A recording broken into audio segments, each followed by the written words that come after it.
اللہ تبارک و تعالیٰ فرماتے ہیں هل اتى على الانسان حين من الدهر لم يكن شيئا مذکورا، انسان پر وہ وقت بھی آیا کہ یہ کوئی قابل ذکر بندہ نہیں تھا، چیز نہیں تھا، اس کا کوئی تذکرہ تصور تک نہیں تھا۔ تو یہ بھی کہ اللہ تبارک و تعالیٰ نے پہلا انسان مٹی سے بنایا، وخلق منها زوجها، اور حضرت آدم سے ان کی بیوی کو بنایا۔ سب سے اوپر والی پسلی چھوٹی ہوتی ہے، نیچے والی پسلیاں سیدھی ہوتی ہیں اور اوپر والی زیادہ کرو والی ہوتی ہے۔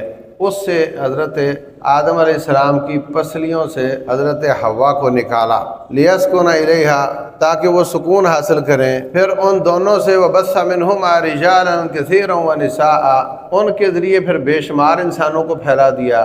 تو یہ ابتدائی مراحل بھی بیان کیے، اور اس کے بعد ہر شخص کیسے پیدا ہوتا ہے۔ اللہ تبارک و تعالیٰ نے قرآن حکیم میں متعدد مقامات پر خلقنا الانسان من نطفۃ امشاج نبتلیہ، ملے جلے پانی سے پیدا کیا، دونوں کے پانی سے پیدا کیا، اور فرمایا ثم خلقنا النطفۃ علقۃ، پھر پانی کو ہم نے خون بنا دیا، فخلقنا العلقۃ مضغۃ، پھر ہم نے خون کو بوٹی بنا دیا، پھر ہم بوٹی میں ہڈیاں پیدا کر دیں، فکسونا العظام لحما، پھر ہم نے اس کی ہڈیوں پر گوشت چڑھا دیا، ثم انشأناہ خلقا آخر، ہم نے پھر ایک نئی چیز بنا دی۔